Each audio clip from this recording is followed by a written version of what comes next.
Remue ménage. Remue ménage.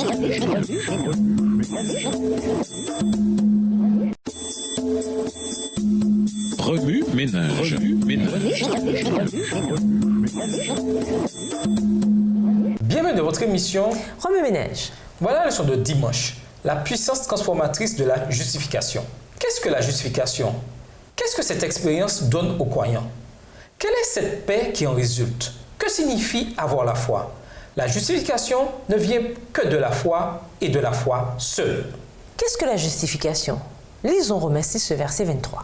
Romains 6, verset 23. Car le salaire du péché, c'est la mort, mais le don gratuit de Dieu, c'est la vie éternelle en Jésus-Christ, notre Seigneur. Le mot justifier se retrouve dans notre langage de tous les jours. Par exemple, nous sommes tous très familiers avec l'expression « cesse d'essayer de te justifier ». Qu'est-ce que l'auto-justification? C'est affirmer haut et fort « je suis innocent, je n'ai pas tort, je ne suis pas coupable et je ne mérite pas de punition ». La justification transmet ces idées et elle a le même usage et la même définition dans la Bible. Aux yeux de Dieu, la nécessité d'être justifié implique que l'on est coupable et, par conséquent, que l'on mérite un châtiment. Mais qu'a donc fait l'humanité pour se retrouver dans une telle situation? La Bible dit « Car le salaire qui paie le péché, c'est la mort » Romains 6, verset 23. Et le péché est la révolte contre la loi, Jean 3, verset 4. Le pécheur ayant transgressé la loi, il est donc injuste et doit mourir. Seule la justification par la foi le libère de la peine du péché et le débarrasse de l'injustice. Prenons quelques instants pour considérer cette vérité dans sa réalité et sur le plan pratique.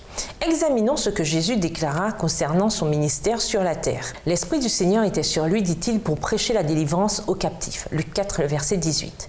Qu'est-ce qui rend ces gens captifs? Jésus répond « Tout homme qui pêche est un esclave du péché. » Jean 8, verset 34. Les captifs sont ceux qui sont enchaînés à leur péché. Ils en sont prisonniers et ne peuvent s'en libérer. Jésus est venu pour prêcher la délivrance aux captifs. Par conséquent, l'Évangile apporte la délivrance et une victoire réelle sur le péché. Le pécheur peut ainsi se débarrasser des liens de son péché. Proverbe 5, le verset 22 dans la version Nouvelle Bible Second, par le don de la justification. La justification par la foi n'est pas que la libération de la peine du péché, mais aussi l'affranchissement de sa puissance. Ce n'est pas que le pardon des péchés, mais aussi la délivrance du péché. Si le péché est la transgression de la loi divine, et si un pécheur est justifié et déclaré juste, alors cette justification l'amène également à se conformer parfaitement à cette loi. La paix avec Dieu. Lisons Romains 5, le verset 1. Romains 5, verset 1.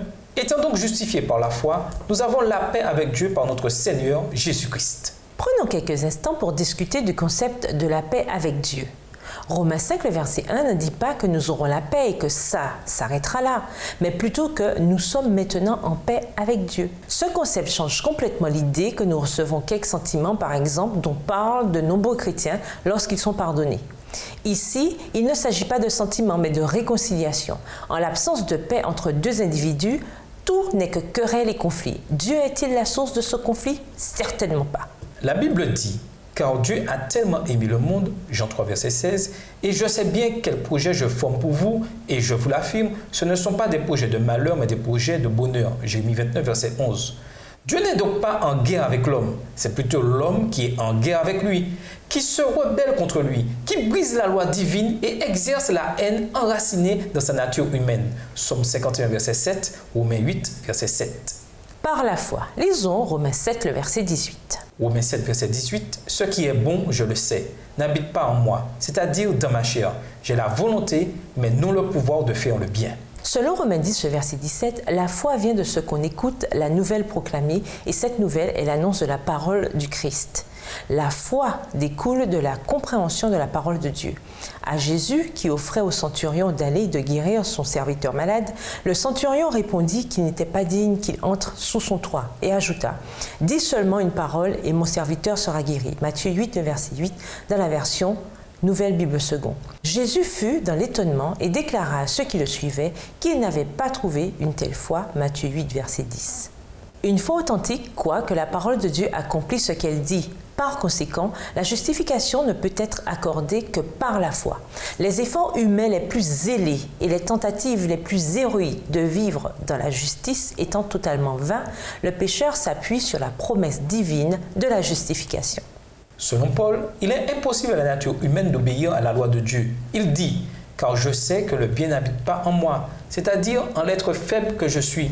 Certes, le désir de faire le bien existe en moi, mais non la capacité de l'accomplir. Romains 7, verset 18. C'est la nature avec laquelle nous sommes nés, une nature qui ne possède rien de bon. Cependant, beaucoup dans l'Église croient que sans Christ, sans l'Esprit de Dieu, ils peuvent obéir à la loi de Dieu, laquelle est aussi sainte que Dieu lui-même.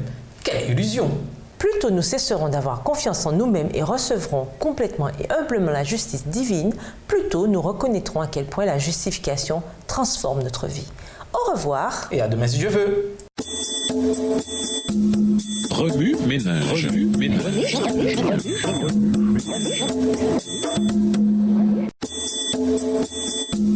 Remue ménage. Remue ménage.